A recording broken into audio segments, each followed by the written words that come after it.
BCD में क्या नाम डालें? काकर बिट्ठा, जोर सिमल कोई जानता ही नहीं दुनिया में। ईटा भट्टा को जानता है? नेपाल में ईटा भट्टा भी प्रसिद्ध नहीं है। काकर भट्टा कम से कम वो सीमा प्रदेश तो है, हैं?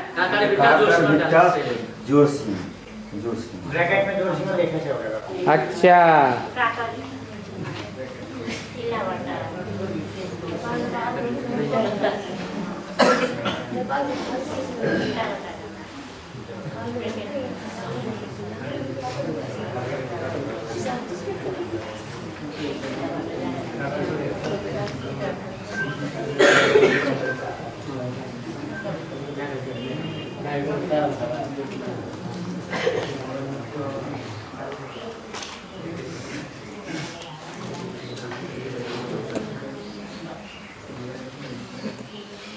हाँ जी।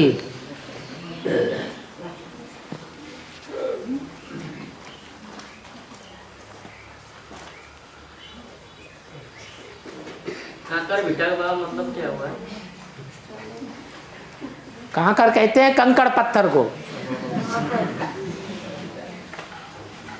और भट्ठा कर तो जानते ही अर्थ क्या है। जहाँ ईंटें पकाई जाती हैं, ईंटें पकने के बाद जो उसमें से खंजर वंजर रह जाता है, काला पत्थर बन जाता है टूट फूट के, उसको काकड़ कहते हैं, कंकड़। जो ईंटें ज्यादा पक जाती हैं उनको क्या कहते हैं? कंकड़ पत्थर। और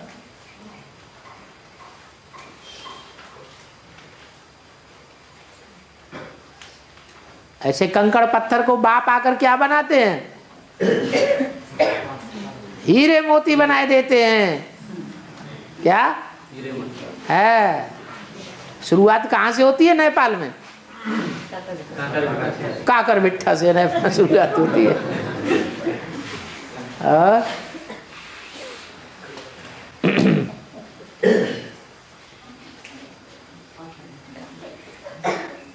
चालू नहीं है इसलिए।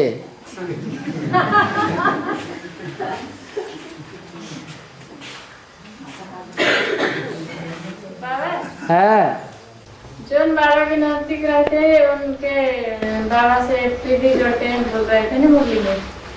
जो बाबा के नजदीक रहते हैं, हाँ, जो ज्यादा बातें करते हैं, बाबा से बात करते हैं, वो बाबा से प्रीति जोड़ते बोल रहे थे ना मुरली में।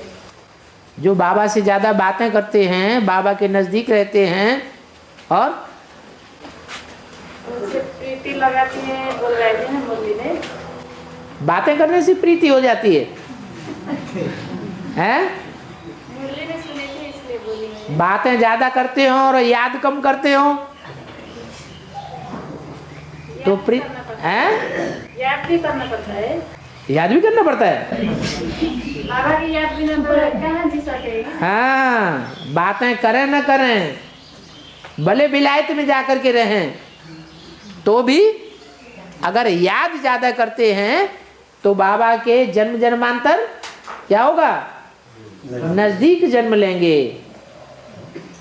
बाबा कहते 7 दिन की भट्टी करके फिर भले विलायत में चले जावे, कभी वापस लौट के ना आवे। बाबा को याद करते रहें, ईश्वरीय सेवा करते रहें, तो ऐसी आत्माएं भी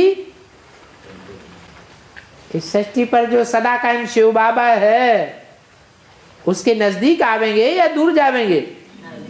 हैं? नजदीक आवेंगे। और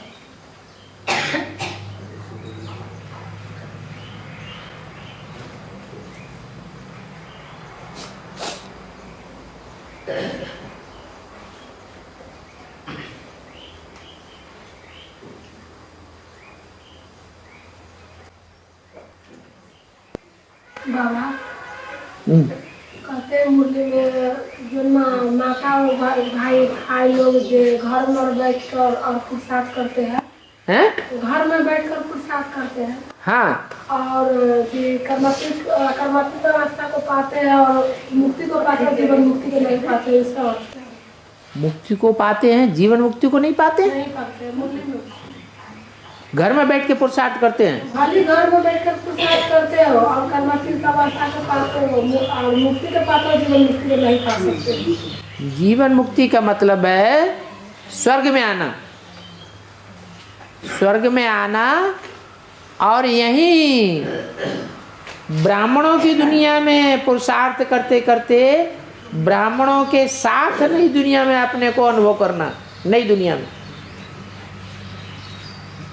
तो उन्हें परिवार की चिंता ही नहीं है, अपने घर में बैठ गए, अपनी दुकान चलाते हैं, अपना धंधा करते हैं।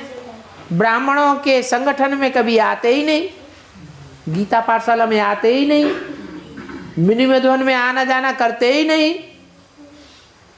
तो जिनका ब्राह्मण परिवार से कोई कनेक्शन ही नहीं है, तो वो जीवन मुक्ति में आवेंगे? नहीं आवेंगे। सत्युग त्रेता में तो आ सकते हैं, लेकिन यहां जीवन रहते रहते ब्राह्मणों के संगठन में पहुंचते पहुंचते स्वर्ग का अनुभव करें, स्वर्ग की दुनिया का अनुभव करें, नई दुनिया का यहां ही अनुभव करें, वो नहीं हो पाएगा, क्योंकि परिवार से कोई कनेक्शन ही नहीं रखा। और अगर जिसने जन्म लिया है उसने दूसरों को जन्म जरूर देना है। जिसने जन्म लिया है उसने दूसरों को जन्म जरूर देना है, इसलिए शादी करना जरूरी है, ऐसे मुरली बोला है। फिर बाबा बोला है, मुरली क्या बोला? हाँ मुरली में बोला, क्या बोला? जिसने जन्म लिया है उसने जन्म दूसरों को जन्म देना जरूरी है। जिसने जन्म लिया है उसको दूसरे को जन्म देना है। मुरली में बोला है। कौन सा जन्म, लौकिक या अलौकिक? वो नहीं जानते। वो नहीं जानते। बाबा बताइए। इसका मतलब तुम अभी लौकिक जन्म में ही लगे हुए हो। लौकिक बच्चों का जन्म जब जानते ही नहीं तो लौकिक बच्चों का ही जन्म करेंगे ना, और वो ही सिखाएंगे लोगों को। देखो तुमने जन्म लिया है माँ बाप से, हैं तो शादी करो, बच्चों को जन्म दो, नहीं तो पितृण से रह जाओगे। नहीं, बाबा ने बोला शादी करवा। शादी अभी तो कह रहे थे कि जिसने जन्म लिया उसको जन्म देना चाहिए, हैं? अभी मालूम पड़ा कि नहीं कौन सा जन्म है? हाँ, अलौकिक जन्म लेना है और अलौकिक जन्म देना है। लौकिक जन्म की बात तो खलास। अब हमारा लौकिक जन्म चल रहा है या खलास हो गया? अब हमारा लौकिक जन्म पास्ट हो गया। हमने तो अलौकिक ब्राह्मण का जन्म ले लिया। तो जो जन्म हमने लिया है वही जन्म हम दूसरों को देते रहे। और महाभारत में बाबा, हैं?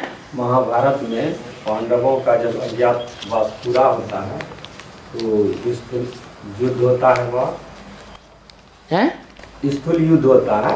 हाँ, अभी ज्ञान में बाबा ब्राह्मण परिवार में पांडवों का अज्ञातवास 12 में पूरा होगा बाबा। 12 में पूरा होगा। तो फिर 12 में पूरा होगा कि 13, 14, 13 में पूरा होगा। 13 अज्ञातवास कितने कौन से वर्ष का था? तो पूरा होगा तो बाबा नहीं, स्थूल युद्ध है? चलेगा हैं? या ज्ञान की युद्ध चलेगा? अरे बाबा आते हैं तो कौन सा युद्ध कराते हैं? हैं? ज्ञान की युद्ध। ज्ञान का युद्ध कराते हैं। तो ज्ञान का युद्ध होना चाहिए या ज्ञान की मारकाट कराना चाहिए ब्राह्मणों की दुनिया में? ज्ञान की युद्ध होना चाहिए। फिर तो ब्राह्मणों को ही मरवा दोगे तुम सबको, हैं? ब्राह्मण जिंदा रहेंगे या शरीर से मर जाएंगे? जिंदा रहेंगे। तो जिंदा रहेंगे तो कौन सी मारकाट होगी? है अहिंसक युद्ध, संकल्पों का युद्ध होगा। और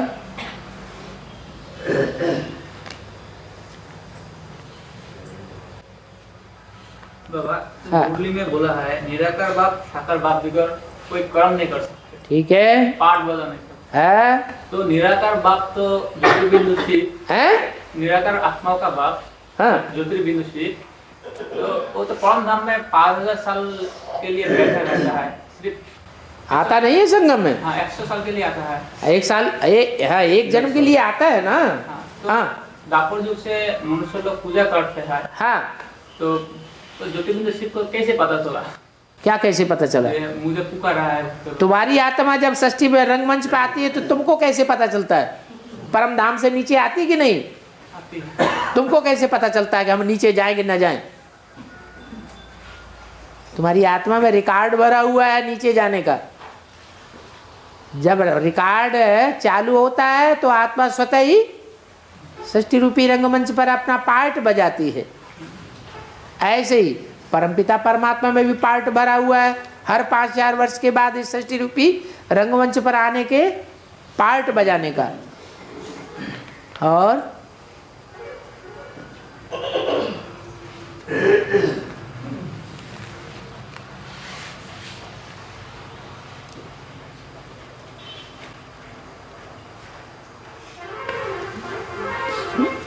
और समदों का आपका क्या है?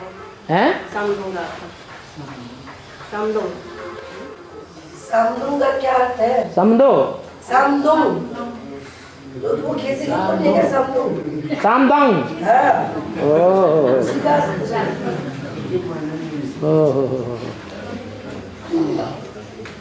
सिक्किम में एक मोहल्ला है क्या है एरिया गंगटोक का है।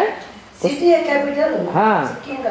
गंगटोक है कैपिटल और उसका एक एरिया है उसका नाम है सामदांग। हाँ, पहाड़ी इलाके। पहाड़ी इलाके का नाम है सामदांग।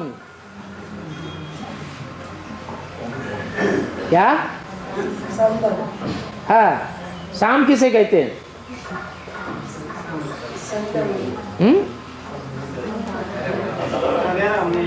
नाम डेरा ना। हाँ जब शाम होने लगे सांझ होने लगे सायंकाल जिसे कहते हैं सूर्य डूबने को होता है तब कहते हैं सांग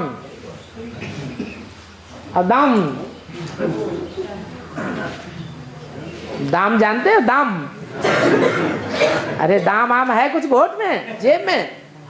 दाम माने रुपया पैसा है। तो जब शाम होने पे आती है तब जोर शोर से क्या करते हैं? दाम दाम माने पैसा कमाना शुरू करते हैं। हद के पैसे की बात नहीं है। कहाँ के पैसे की बात है? बेहद का पैसा तब कमाना शुरू करते हैं जब शाम आ जाती है। आजकल ऐसे ही होता है। जो मार्केट चलते हैं बड़ी बड़ी दुकानें चलती हैं सुबह को चलती हैं दोपहर को चलती हैं कि शाम को चलती हैं? शाम को बहुत व्यापार होता है बड़ी कमाई होती है। उसका नाम पड़ गया सामदांग।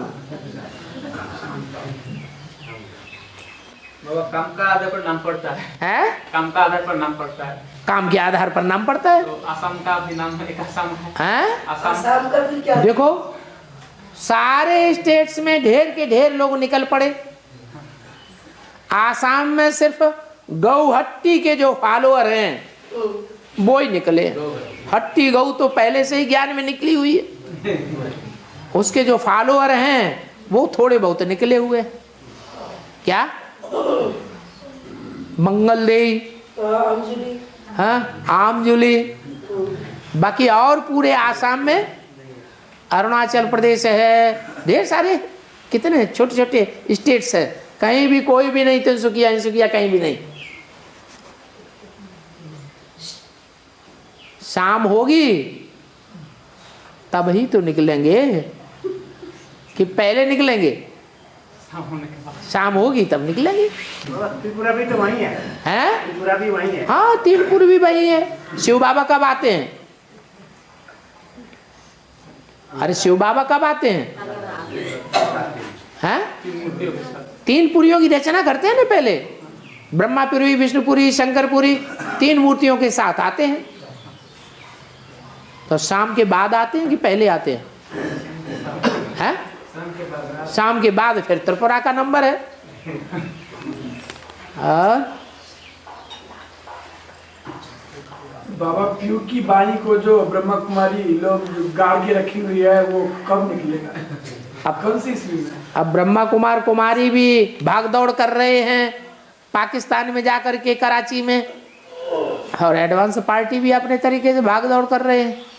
अब देखो कौन सफल हो जाता है।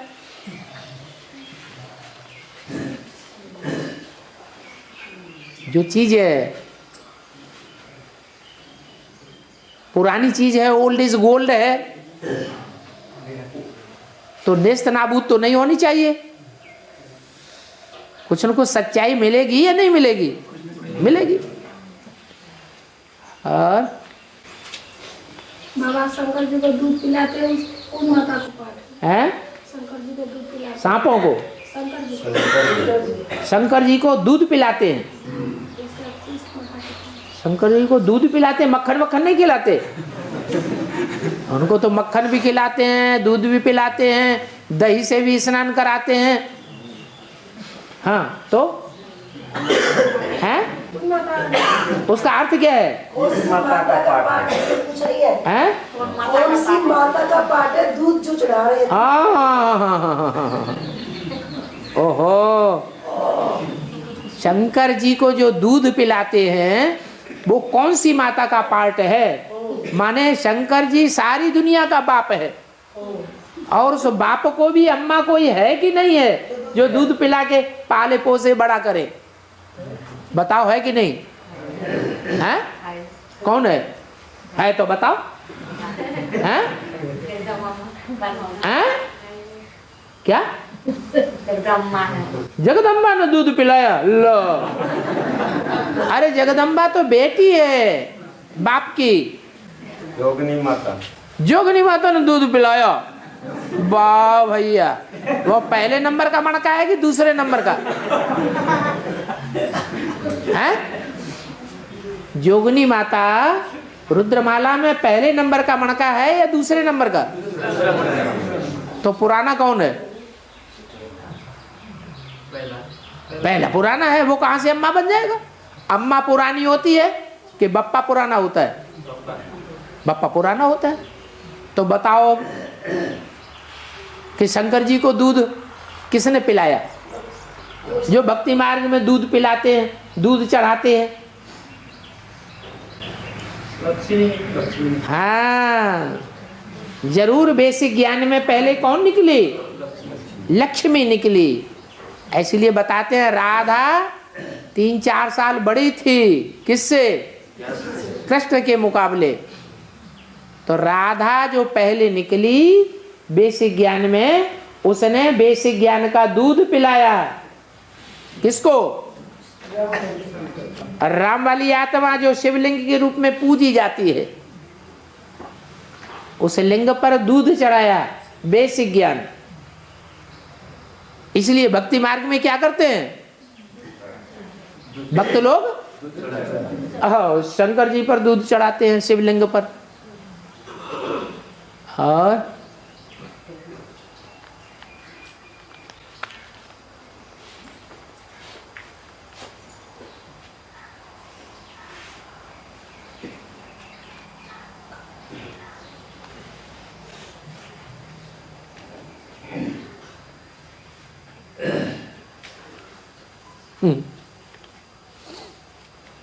बोलो बोलो।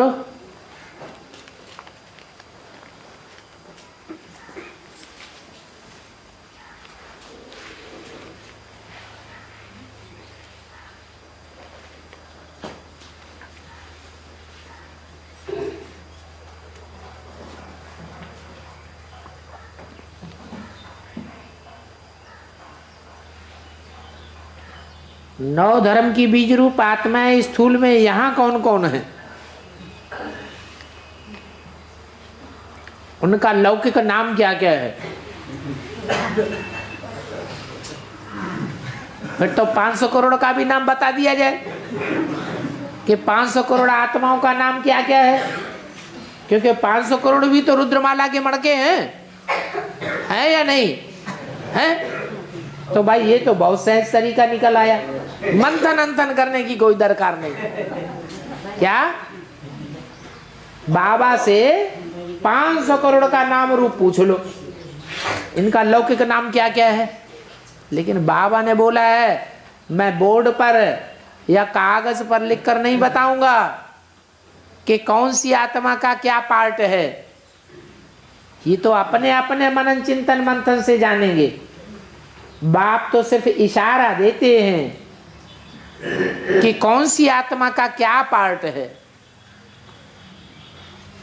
जैसे 3 मूर्तियों का पार्ट का इशारा दिया, तो 3 मूर्तियों के पार्ट बाप ने बताए डायरेक्ट,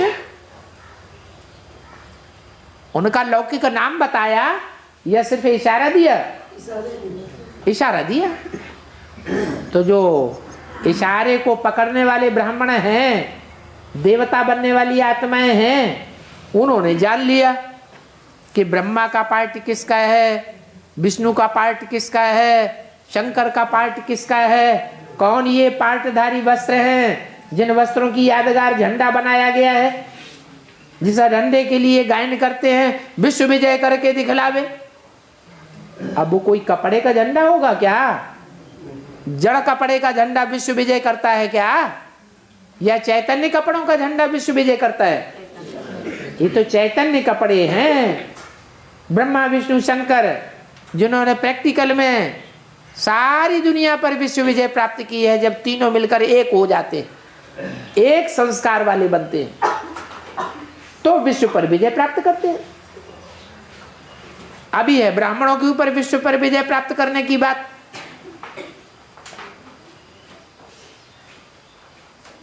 तो जिन्होंने पहचाना है वो त्रिमूर्ति बाप के नजदीक हैं।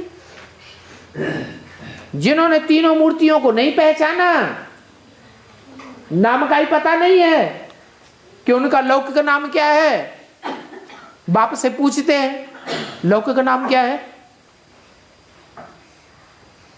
3 का लौकिक नाम बताओ कम से कम, 9 का ना बताओ तो 3 का तो बताओ। इसका मतलब वो दूर हैं या नजदीक है? दूर है। और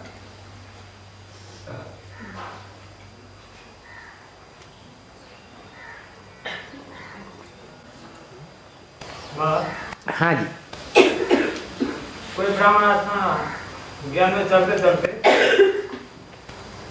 बीच में मतलब शादी कर लेता है, फिर उसके बाद ज्ञान में तरह का पुरुषार्थ करता है, तो आगे पीछे का पुरुषार्थ ये होता है कि नहीं होता है? फिर शादी करने के बाद वो ज्ञान में चलने का पुरुषार्थ करता है, हाँ, तो आगे पीछे का जो पुरुषार्थ का जो प्रारब्ध है उसका मतलब ऐड होता ऐड होता है कि नहीं होता है? क्यों नहीं ऐड होगा? लेकिन उतना पुरुषार्थ नहीं कर सकेगा जितना अगर वो शादी न करता तो उतना ऊंचा पुरुषार्थ बनता और प्रारब्ध बनती। एक बार 5 मार से नीचे गिर गए तो हड्ड-गुड्ड टूट जाते हैं। फिर कितना भी हॉस्पिटल करो, कितना भी बचाव करो, जो शरीर रूपी साधन है वो उतना काम का नहीं रहता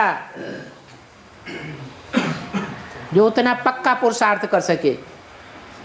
कुछ न कुछ पद जरूर नीचे हो जाता है। तो बुद्धिराम लगे रहो, नंबर आगे है अभी तुम्हारा।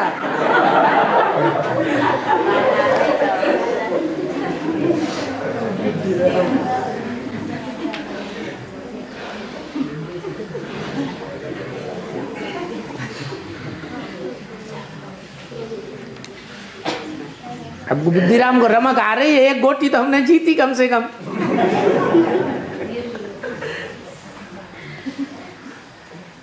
और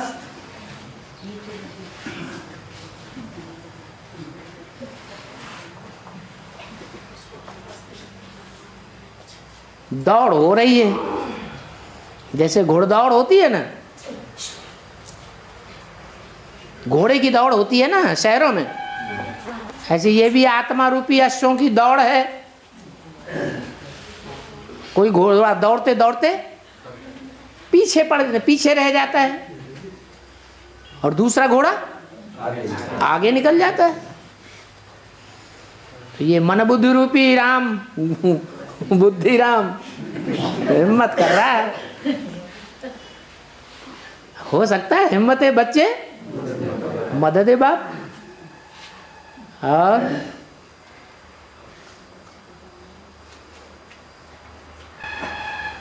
बाप फिर जो शादी हो जाता है, मतलब जो भी शादी हो जाता है ना, अरे घोड़ा पछाड़ खा जाता है, शादी वादी मत करो बाप। हाँ शादी की बात मत करो। बाबा ने कहा विकार में जाना माना शादी। तो एक ही परिवार के बीच में, एक ही परिवार के अंदर जो शादी हो जाता है उसका भी तो कुछ हिस्सा बनता होगा ना। है एक ही परिवार के अंदर ही जो शादी होता है, एक ही परिवार के जो सदस्य है ना, कहने का मतलब इसका यही है कि ज्ञान में चलने वाली कन्या, ज्ञान में चलने वाला भाई है, शादी कर लिया, तो कुछ हिसाब किताब होगा, वो क्लियर करना लाइन अपनी, उनका हिसाब किताब होगा। बड़ा जो ज्ञान में चलने वाली कन्या और ज्ञान में चलने वाला भाई और शादी कर लिया, तो कोई हिसाब किताब भी होगा, बन जाता होगा हिसाब किताब। और नई बात क्या है उसमें, पूर्व जन्म का कोई हिसाब किताब होता है तभी ऐसे होता है। पूर्व जन्म का अगर कोई आकर्षण नहीं होगा तो होगा कैसे। पूर्व जन्म का हो, इस जन्म का हो, कोई न कोई तो हिसाब किताब आगे आ जाता है ना। हाँ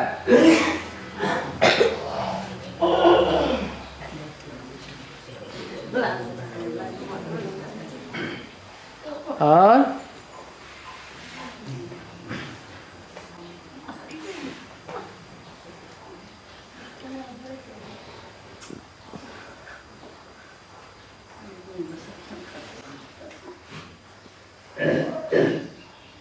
बाबा हाँ जी, महाभारत में जो हस्तिनापुर को बचाना होगा ऐसे बोल रहे थे ना पांडव, भीष्म पितामह जो पांडव को क्या हो गया। हस्तिनापुर को बचाना होगा, इनको बोलते हैं ना, हस्तिनापुर को बचाना होगा। महाभारत में जो हाँ हस्तिनापुर को बचाना होगा बोल के जो भीष्म पितामह जाते हैं ना। हाँ भीष्म पितामह अपनी जिम्मेवारी समझते हैं कि हस्तिनापुर की सुरक्षा करना मेरा पहला कर्तव्य है। हाँ उनका अर्थ क्या है इसलिए? उसका अर्थ यही है कि नाम है उसका हस्तिनापुर। हस्ती माने हाथी, ना माने का, पुर माने शहर नगर।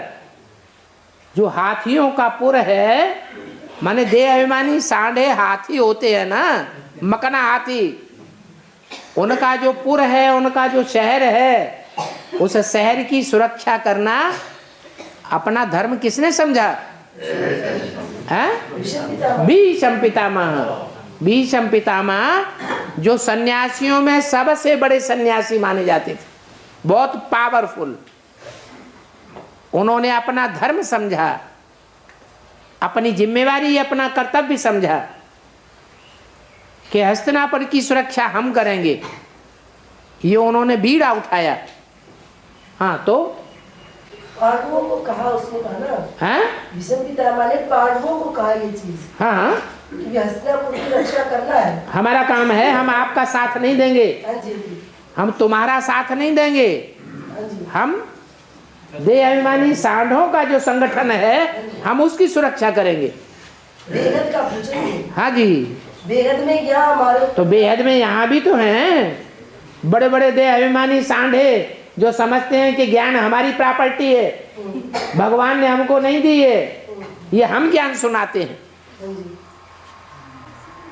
बड़े बड़े कान होते हैं ज्ञान सुनने के लिए, उनके माथा बहुत चौड़ा दिखाया गया है, आंखें बड़ी नशीली होती हैं, आंखों की मार बहुत जबरदस्त मारते हैं। ऐसे देह अभिमानी सांडे, नाक उनकी बहुत काम करती है, सूंगा सांगी भी बहुत करते हैं, इसने ऐसे किया, उसने वैसे किया, ये ऐसे शादी कर गया, वो वैसे शादी कर गया। अरे क्या कर गया, क्या नहीं कर गया, हमने घुस के देखा क्या? नहीं, हमने कहाँ देखा, हमने तो सुन लिया। सुनी सुनाई बातों भारतवासियों ने दुर्गति पाई। तो ये सन्यासियों के धंधे हैं। भारतवासियों ने सुनी सुनाई बातों पर दुर्गति पाई है। ये शास्त्रों की बातें सुनना और शास्त्रों की बातें सुनाना, ये किसका काम है? सन्यासियों का काम है। और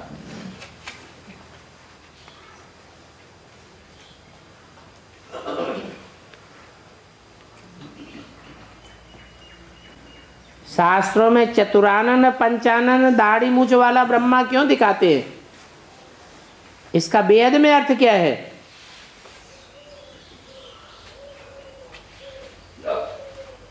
जैसे रावण को 10 आनन दिखाते हैं। कितने आनन हैं? 10 आनन। आनन माने मुख। ऐसे ही ब्रह्मा को 10 आनन तो नहीं दिखाते हैं, लेकिन क्या दिखाते हैं? चतुरानन, पंच आनन दिखाते हैं। क्या कारण हुआ? ब्रह्मा वास्तव में स्त्री है या पुरुष है? हैं? स्वभाव संस्कार से तो स्त्री चोला है, नहीं, स्वभाव संस्कार से स्त्री है, लेकिन चोले से पुरुष है। तो यहाँ ब्राह्मणों की दुनिया में स्वभाव संस्कार को प्राथमिकता दी जाती है या चोले को, देह को प्राथमिकता दी जाती है? स्वभाव संस्कार को प्राथमिकता दी जाती है। तो स्वभाव संस्कार के आधार पर ब्रह्मा जो है वो 4 मुंह वाला, 5 मुंह वाला है। स्त्री वाला है मुख वाला या पुरुष मुख वाला है? अरे मुख दिखाया पुरुष का, लेकिन तुम संस्कार की बात उठाओगे या स्त्री के संस्कार की बात उठाओगे या पुरुष संस्कार की बात उठाओगे? बल मुख जो है पुरुष का है, तो भी संस्कार स्त्री के हैं। इसका मतलब रावण के जो मंदोदरी वाले 5 मुख हैं, वो मंदोदरी नाम न कहो। कैसे उदर वाली? मंद बुद्धि रूपी पेट वाली, जो मनन चिंतन मंथन कर ही नहीं सकती। जो बाबा ने सुना दिया बस वो ही सुन लिया, वो ही ज्यों को त्यों सुना दिया, उसके ऊपर गहराई से विचार है, विचार नहीं किया तो कहेंगे मंद उदर, मंद बुद्धि वाली। ये 5 मुख दिखाए गए हैं मंदोदरी को। कौन कौन से? पृथ्वी, जल, वायु, अग्नि, आकाश। इन 5 तत्वों में मुख्य तत्व कौन सा है? जो मुख्य तत्व शरीर में समाया हुआ है हर एक में है? पृथ्वी तत्व। आकाश तत्व कौन जिसका नाम है? आकाश तत्व बोले ना, आकाश। हाँ, आकाश किसको कहा जाता है? आपके शरीर में आकाश नहीं है? पृथ्वी के अंदर आकाश भी है, जहां जहां वैक्यूम है वो आकाश है। हवा हो या ना हो, जैसे थर्मस है, थर्मस में 2 परतें होती हैं, अंदर शीशे की परत है, बाहर लोहे की परत है। दोनों के बीच में से हवा निकाल दी गई तो क्या बच गया? दोनों परतों के बीच में कुछ है या नहीं है? हैं? क्या है? पोलर। वही पोलर, वही आकाश। तो आकाश माने पोलर, ये भी एक तत्व है। 5 तत्वों में से पृथ्वी मुख्य, जहां मनुष्यों का जीवन है। पृथ्वी जड़ नहीं। कौन सी पृथ्वी? चैतन्य पृथ्वी। कौन है? जगदम्बा। इसलिए बोला वास्तव में ये ब्रह्मा तुम्हारी जगदम्बा है। तो वास्तव में तो ब्रह्मा जगदम्बा है, तो फिर अवास्तविक में कौन है? अवास्तविक जब जगदम्बा कौन है देखने की है? वास्तव में ये ब्रह्मा तुम्हारी जगदम्बा है। यही जगदम्बा जो अभी दाढ़ी मूछ वाली थी वही शरीर छोड़ करके कोई माता में प्रवेश करती है। तो ये है वास्तविक जगदम्बा और वो है डुप्लीकेट या वास्तविक? डुप्लीकेट देखने की जगदम्बा है। जगदम्बा माने जगत की अम्बा, जगत की मां माने ब्रह्मा, सहन शक्ति वाली। तो दोनों के बीच में कौन है सहन शक्ति वाली? जो ब्रह्मा का चोला था उसी ने सहन शक्ति धारण की। वो जिसमें प्रवेश करता है स्त्री चोले में वो उतनी सहन शक्ति धारण नहीं कर पाती। वो तो डब्बा है और उसमें प्रवेश करने वाली आत्मा वास्तव में जगदम्बा है, वो ब्रह्मा है। तो ये 5 मुख हैं मंदोदरी के, पृथ्वी जल वायु अग्नि और आकाश। इनको पंचानन कहा जाता है। क्या? इनमें से एक मुख निकाल दिया तो कितने बचे? 4 बच गए। वो एक मुख यज्ञ के आदि में ही निकल गया। कौन था? प्रजापिता। अरे 5 मुखों में से बताओ, पृथ्वी जल वायु अग्नि आकाश में से।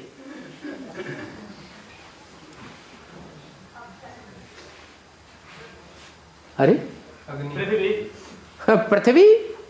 पृथ्वी स्त्री चोला है। स्त्री है या पुरुष है स्त्री, लेकिन ये पहला तत्व है, मुख्य तत्व। लेकिन पृथ्वी को चारों ओर से कौन घेरे हुए है? जल घेरे हुए है। जल को चारों ओर से कौन घेरे हुए है? हवा, वायु। और वायु को भी चारों ओर से कौन घेरे हुए है? आग को भी चारों ओर से कौन घेरे हुए है? आकाश। तो आकाश जो है 5 तत्वों से परे है। कौन है वो आकाश?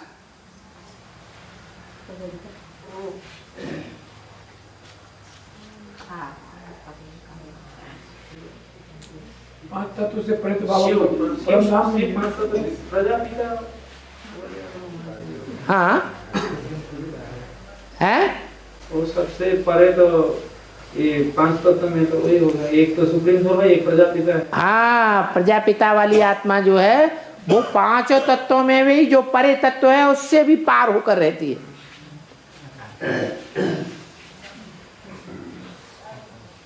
तो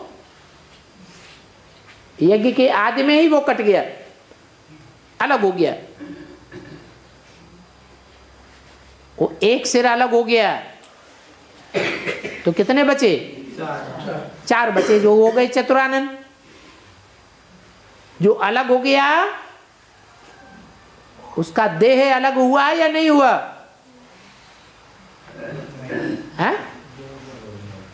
सर और देह अलग हुआ या नहीं हुआ? अलग हो गया। तो अच्छा हुआ या बुरा हुआ?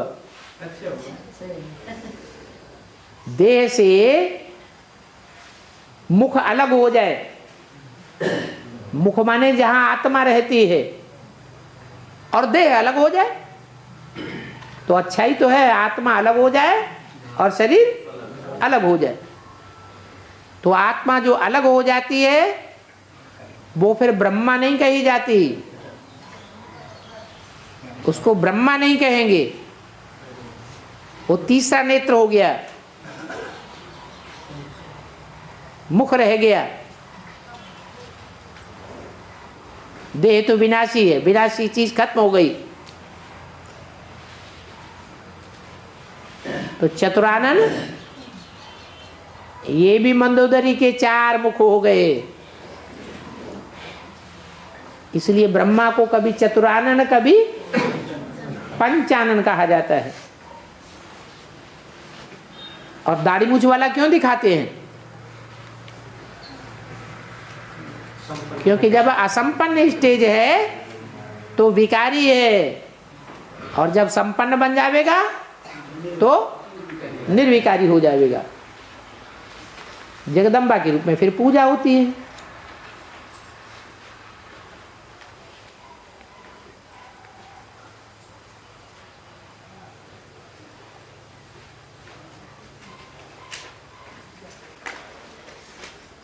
गीता पाठशाला के भाई यज्ञ की सेवा करने के लिए माता को सहयोग नहीं देते हैं, तो क्या माता घूम घूम करके यज्ञ की सेवा कर सकती है?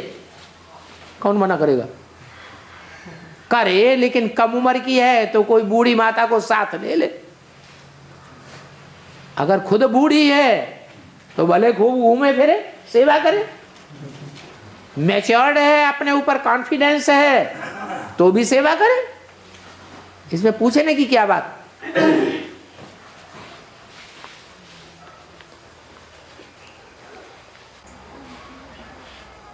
हाँ जी, ये पूछा है कि ड्रामा की शूटिंग होती है, उस समय ब्राह्मण वर्ण की शूटिंग 16 साल दिखाई गई, क्षत्रिय वर्ण की शूटिंग 12 साल दिखाई गई, 76-77 से लेकर 87-88, और द्वापर युगी शूटिंग 89-90 से लेकर के 98 तक दिखाई गई, 8 वर्ष, और कलयुगी शूटिंग 4 वर्ष दिखाई गई।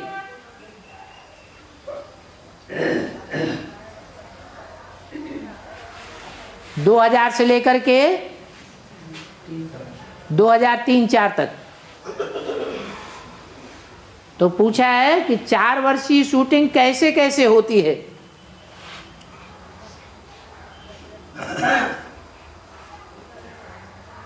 शास्त्रों में दिखाया गया है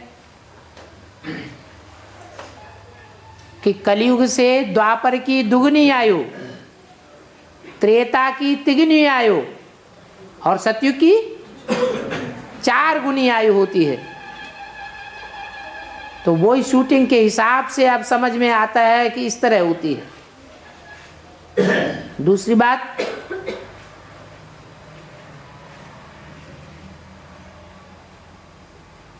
जनसंख्या कौन सी युग में बढ़ती है सबसे जास्ती? कलयुग में। और यहाँ टाइम बहुत थोड़ा दिखाया गया है। कितना? नहीं, 4 साल।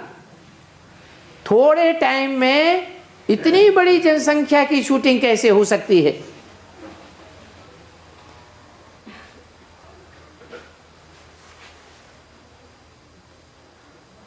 तो 98-99 में क्या हादसा हुआ था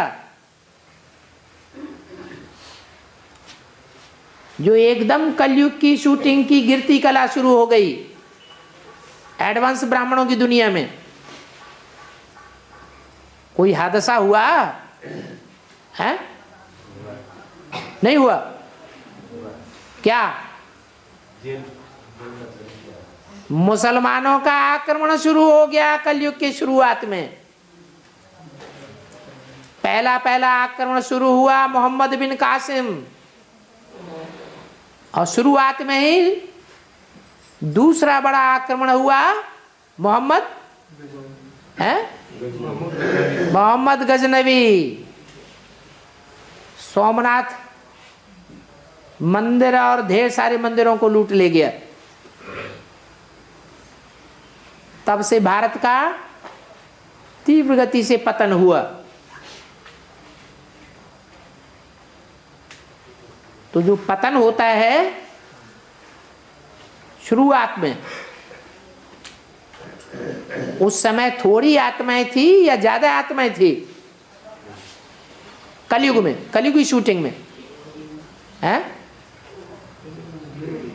थोड़ी आत्माएं होती हैं या ज्यादा होती हैं? कलयुग आदि की बात है, कम आत्माएं होती है, माने सतो प्रधान था। उस समय ब्राह्मणों की दुनिया में और बाहर की दुनिया में एडवांस पार्टी की ग्लानि ज्यादा हो रही थी या कम हो रही थी? ग्लानि ज्यादा हो रही थी, लेकिन वो ग्लानि फिर बाद में धीरे धीरे कम होती गई या बढ़ती गई? कम होती गई। तो जो ग्लानि कम होती जाती है और सेंटरों की संख्या बढ़ती जाती है, पहले तो सिर्फ फर्रुखाबाद में ही, कंपिल में ही था, बाद में फिर ढेर के ढेर सेंटर खुलने लगे। तो बदनामी बढ़ी या घटी? सेंटर ज्यादा खोले तो बदनामी घट गई, माने जनसंख्या बढ़ेगी या घटेगी? बढ़ने लगी। तो ऐसे ही दुनिया में होता है, शूटिंग बढ़ती गई, जनसंख्या भी बढ़ती गई।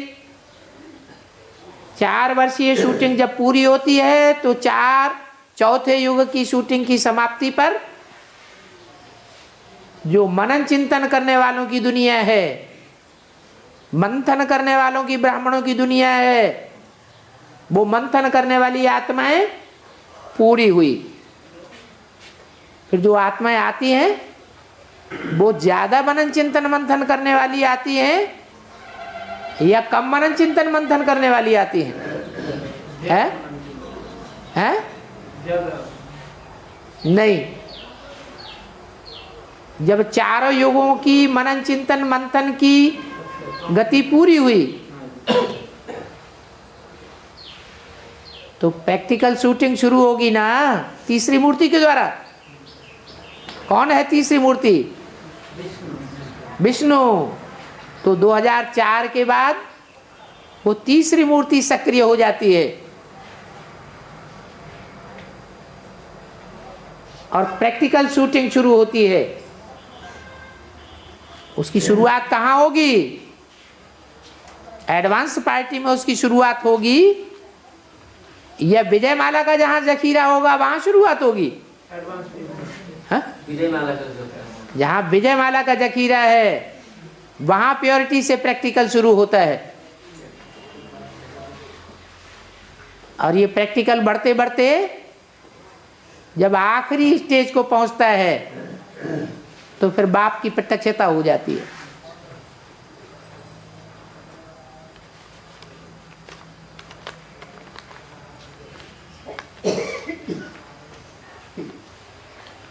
और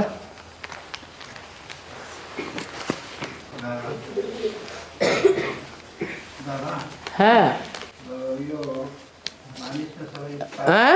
मानिस सबै पापको बोझा छ भन्ने छ। जन्म जन्मको पापहरू, यो पापलाई हटाउने मुख्य उपाय के? वो कह रहे हैं ना, मनुष्य जन्म है,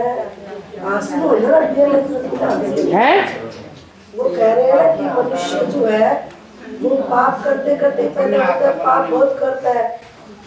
तो सुन लो, तुम्हारी बात बोल रहे हैं, कुछ दूसरी बोल रहे हैं। हाँ, पूरा बता दो मेरे को। मतलब मनुष्य जन्म में मनुष्य पाप ही पाप करता है। हाँ, और बोझ कमाता है उस पाप को ही, उसको पाप का हल्का करने का उपाय है। अभी तो बाबा आया किस लिए? पाप का बोझ कम करने के लिए क्या तरीका है वो ही तो बताने आया है। पाप जो बड़े हैं वो पाप का मूल कारण क्या है वो भी बता दिया। क्या है पाप का मूल? क्या है? देह अभिमान। अब बाबा क्या सिखाते हैं? देह को भूल जाओ, अपनी देह को भूल जाओ, देह और देह के संबंधियों को भूल जाओ, और देह के पदार्थों को भी भूल जाओ। क्या करो? आत्मा को आत्मा समझे, और आत्माओं के बाप परमपिता परमात्मा जो कि सदा ही सतचित्त आनंद है, उसे याद करेंगे तो तुम्हारी आत्मा भी क्या बनेगी? है सतचित्त आनंद पाप रहित बन जाएगी। निष्पाप आत्मा को याद करेंगे तो याद करने वाला भी क्या बन जाएगा? है निष्पाप बन जाएगा। पाप खलास करने का एक ही तरीका बाबा ने बताया, अपन को आत्मा समझ, बाप को याद करो।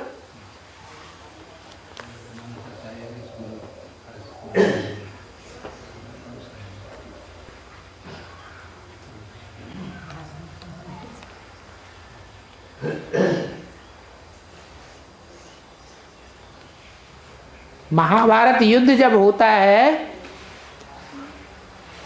तो अर्जुन अश्वमेध यज्ञ रचते हैं, उसमें घोड़े छोड़ते हैं और कहते हैं जो इस घोड़े को पकड़ेंगे उसे हमसे युद्ध करना होगा। उस घोड़े को ताम्र का पुत्र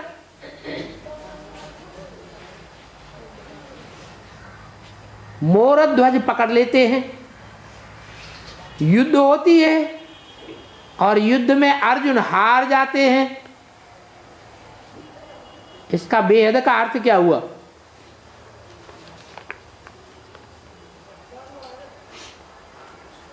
महाभारत युद्ध की प्रैक्टिकल स्टेज कौन सी युग में दिखाई है? द्वापर में दिखाई है। वास्तव में द्वापर में महाभारत युद्ध हुआ या संगम में हुआ? संगम में हुआ, प्रैक्टिकल में। लेकिन फिर शास्त्रों में द्वापर में क्यों दिखाया है?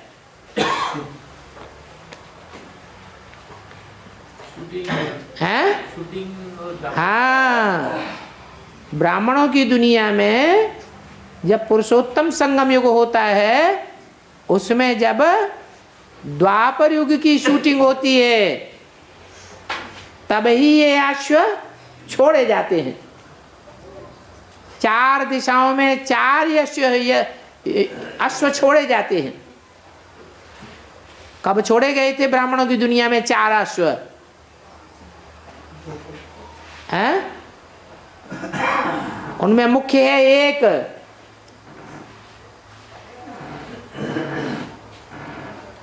है, वो अश्व कब छोड़ा गया था? अरे भूल गए? अरे 4 घोड़ों की गाड़ी दिखाई है, भूल गए? हाँ? यज्ञ के आदि में भी 4 घोड़ों की गाड़ी थी। इसका इशारा मुरली में दिया। जो आदि सो अंत में भी जब ब्रह्मा की 100 साल आयु पूरी होती है तो वही 4 घोड़े फिर प्रत्यक्ष होते हैं। जो ब्रह्मा के 4 पुत्र कहे जाते हैं, राम सहित 4 भाई गिने जाते हैं, भूल गए? हैं? उनमें एक है पूर्व का अधिष्ठाता, दूसरा है पश्चिम का अधिष्ठाता, तीसरा है उत्तर का अधिष्ठाता, चौथा है दक्षिण का अधिष्ठाता। अश्व माने क्या? अश्व माने घोड़े। ये घोड़ों की दौड़ शुरू होती है तो चारों घोड़े आगे आगे जाएंगे या आगे पीछे हो जाएंगे? हैं? आगे पीछे हो जाते हैं। 3 घोड़े तो ऐसे ही पीछे रह जाते, बाकी एक घोड़ा जो है उस घोड़े को बताया है। किसने पकड़ लिया? मकर ध्वज के बेटे। हाँ, ताम्रध्वज के पुत्र मोरध्वज ने पकड़ लिया। अब बताओ, ध्वज माने क्या होता है? ध्वज माने झंडा। और मोर किस बात के लिए प्रसिद्ध है? पंख के लिए, अपनी पवित्रता रूपी पूंछ के लिए प्रसिद्ध है। क्या वो पवित्रता रूपी पूंछ उस ध्वज में लगी हुई है? किस आत्मा की तरफ इशारा हुआ? उसको मोर ध्वज है, मोर का पंख राम को दिखाया जाता है, कृष्ण वाली आत्मा को दिखाया जाता है। तो उस मोर ध्वज जिसको मोर का पंख दिखाया जाता है, किरीट के रूप में, झंडे के रूप में, वो मोर ध्वज उस घोड़े को पकड़ लेता है। कब पकड़ लिया?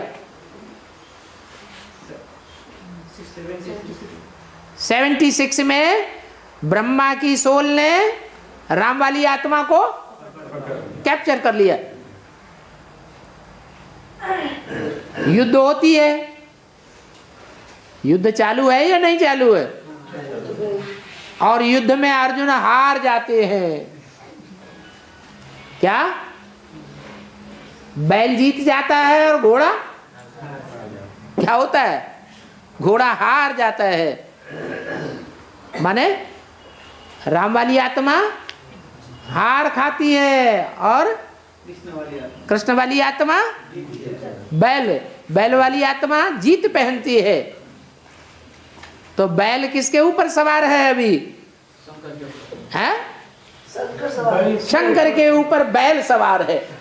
बैल के ऊपर सवार है ना बाबा। वो संपन्न स्टेज की बात है या पुरुषार्थी स्टेज की बात है?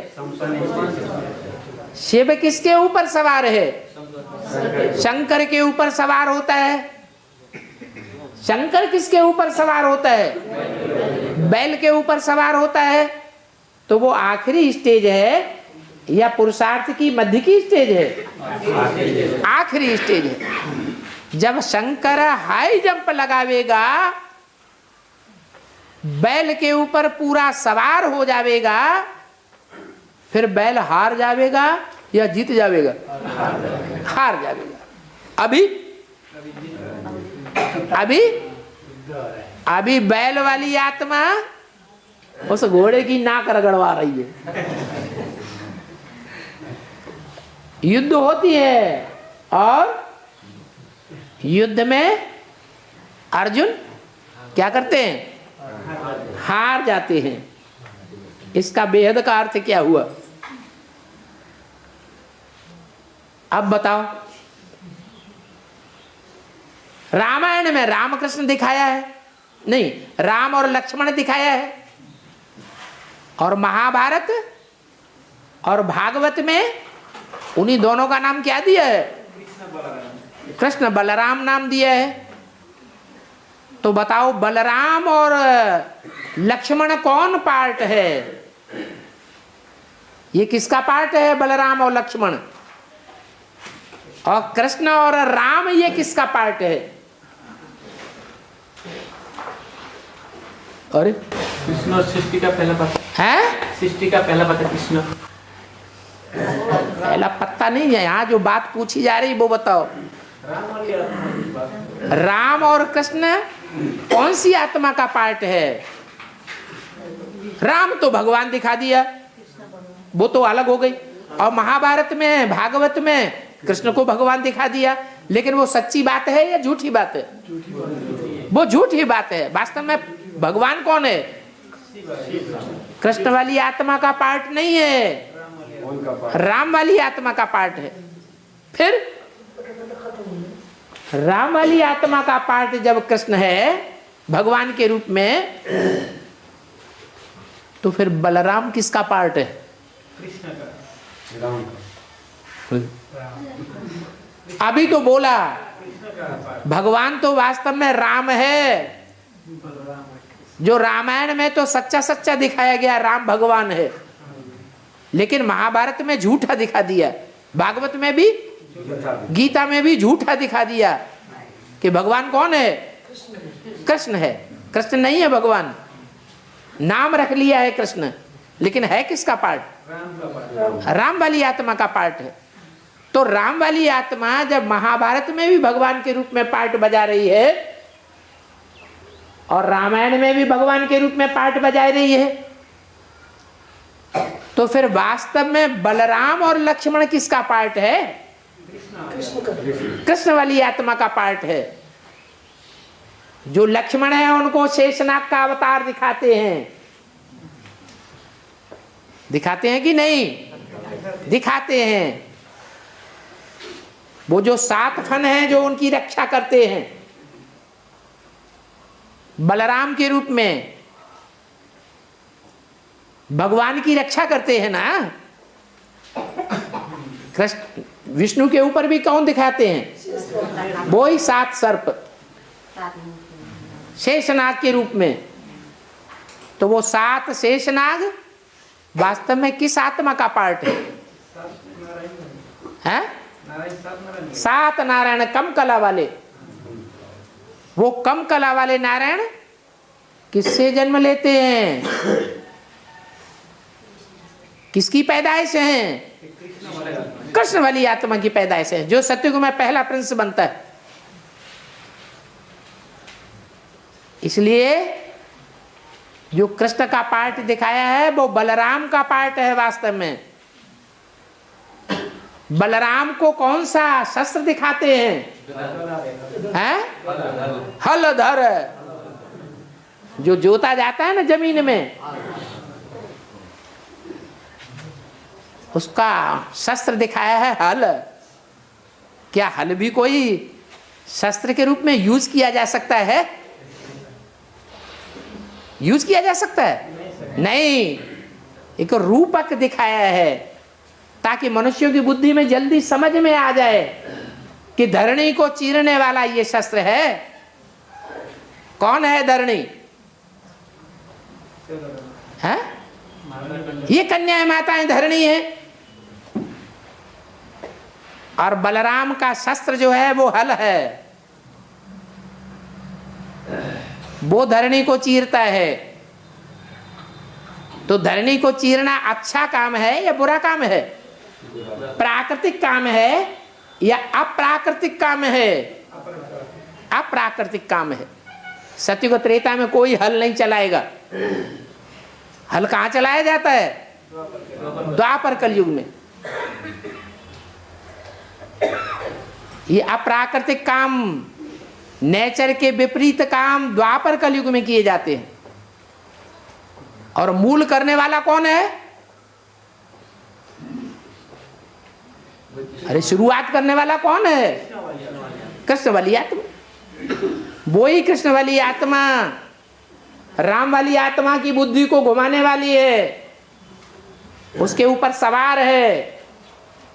जब सवार होती है पूरी रीति तो धरणी को चीरती है। अब युद्ध चलता है दोनों में। युद्ध चलेगा तो कभी एक हार खाएगा, दूसरा जीत पहनेगा। दूसरा जीत पहनेगा तो एक हार खा जाएगा। ये युद्ध चालू है। एक ऐसी स्टेज भी आ जाएगी जहां ये स्पष्ट हो जाएगा सारी दुनिया को कि ये बैल ही वास्तव में नाली का जल पीने वाला है। राम वाली आत्मा तो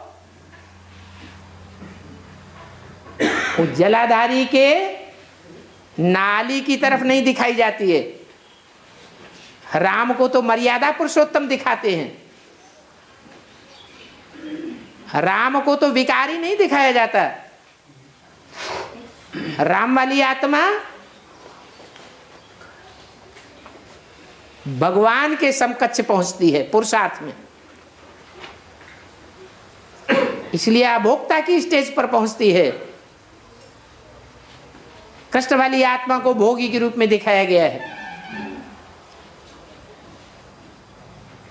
यही वेद का अर्थ है कि अभी अर्जुन की हार है और मोरध्वज की जीत हो रही है, लेकिन सदा काल के लिए नहीं है। ये जीत अल्पकाल की है या सदा काल की है? अल्पकाल की है। ये अल्पकाल की जीत देहधारी गुरुओं की जीत है या भगवान की जीत है? देहधारी गुरुओं में सबसे बड़े से बड़ा गुरु कौन है? कृष्ण वाली सोल। और बुद्धि को घुमा देती है।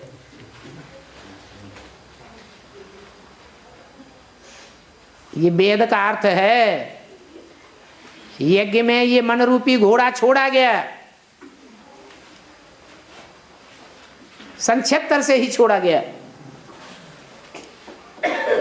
सन 76 से ही उस घोड़े को पकड़ लिया। किसने? है कृष्ण वाली आत्मा ने पकड़ा हुआ है। नाम दे दिया है मोरध्वज। ओम शांति।